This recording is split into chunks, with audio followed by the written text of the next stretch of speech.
right, Johanna. This is, hold up. This is our champion right here. This is who we love. All right, Johanna. Brick by brick, Come on. wall by wall, we're gonna free Mumia Abu-Jamal. Brick by brick, all right. Wall by wall, gonna free Mumia Abu-Jamal.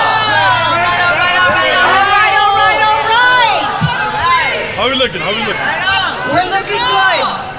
We're looking good because no decision was made today.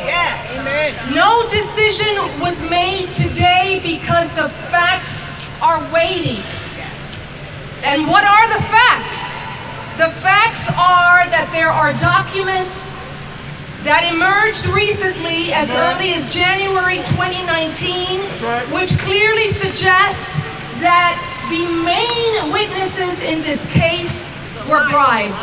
A letter by Robert Chobert, the star witness in the case, who said that he saw what happened and he allegedly saw Mumia. He wrote a letter with his handwriting asking the lead prosecutor in the case, Joe McGill, where is my money? Where is the money promised? I've been trying to reach you for some time. Those words are not equivocal. Those are words that merit further investigation. There is also other evidence that suggests that the prosecutor was looking for leniency for the other star witness, Cynthia White. What? Let me know what you decide. She had over 30 violations in different courts as a sex worker, and he insisted in multiple documents that he be consulted first before any major decision on her conviction be made. Those are facts that cannot be challenged and for which we need an evidentiary hearing. That is essentially the conclusion, that more time is needed. She asked for 60 to 90 days to make her decision. And what does that mean for us? That means that what you have been doing in this town, talking about the moral assignment of our generation, to free the people behind bars that were put in there unjustly.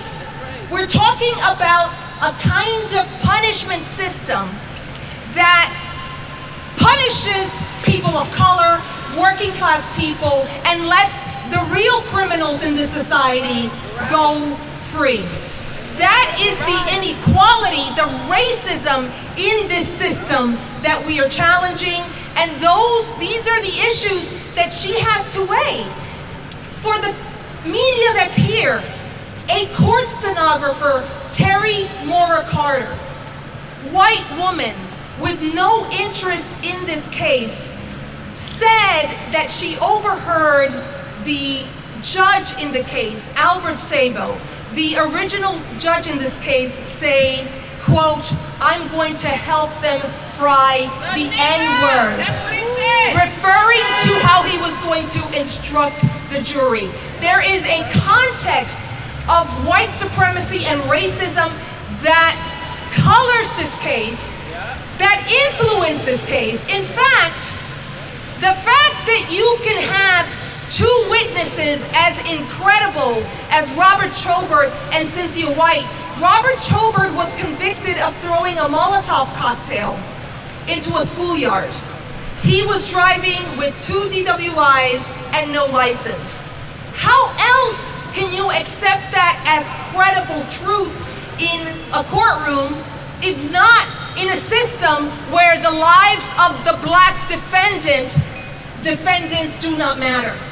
So it's racism, in fact, that props up the system that allows such shenanigans in the courtroom to begin with.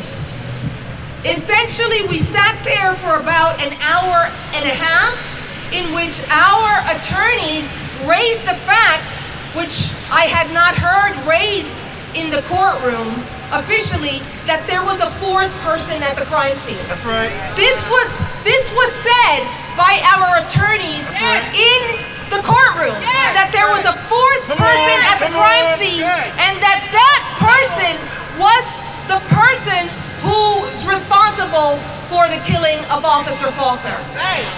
Why this information? Because we know that we in the streets, we who've read the transcripts, we who've studied the case, we who've read over and over the Amnesty International report, we know that this is an unjust show trial of a case.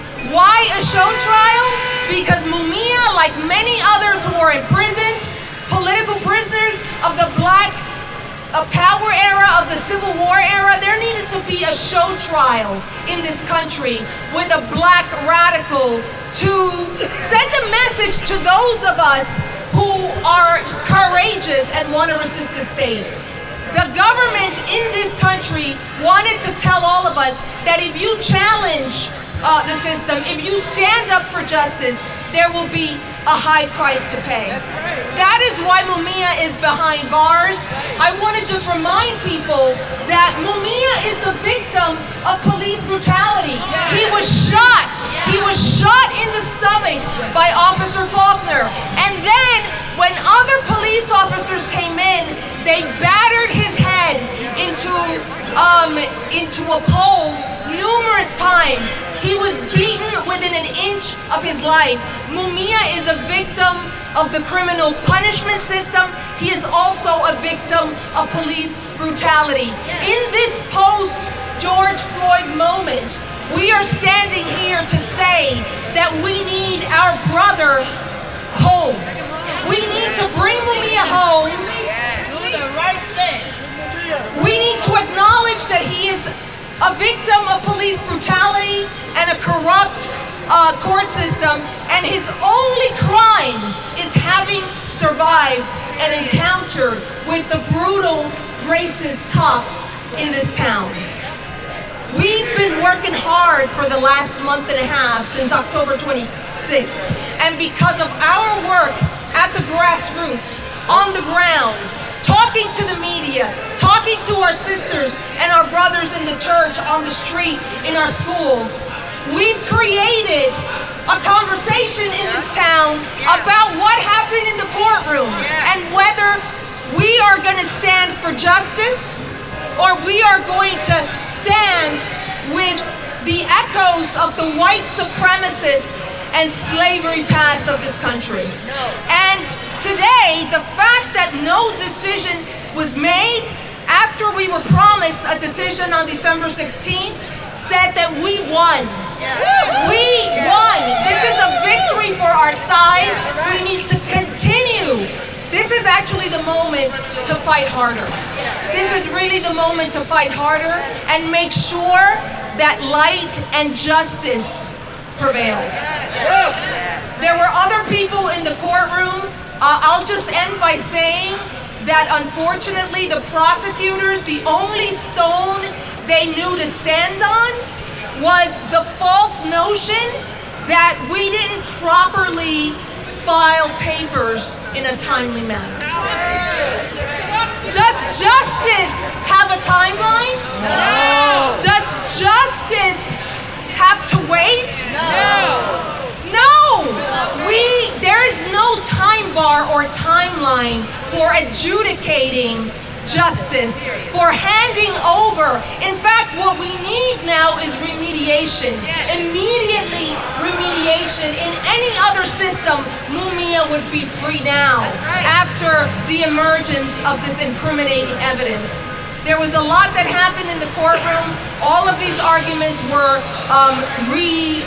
articulated, but the fact is that we now, listen to this, will have the right to look at the 30 boxes, not the 6, but the 30 boxes that emerged over the course of the last court hearings with Leon Tucker. So that's another huge victory. So we will go to the prosecutor's office, and we need to put pressure on the prosecutor's office to to do the right thing and stand for justice. Our attorneys have been given permission to look at the 30 boxes for any other evidence of a Brady violation. That means prosecutorial misconduct and the hiding of evidence by the prosecutor that could potentially be exculpatory, and the Batson claim, discrimination in jury selection. So we will be very busy at work looking at those boxes to look for more incriminating evidence. We know that the cops cooked up the crime scene. The Polakov photographs show that clearly. So this really is a victory on our part, but we cannot go to sleep now. That's right. Victory is near. We need to make sure that our brother walks amongst us here in Philadelphia imminently, soon. Thank you so much for being here in the rain.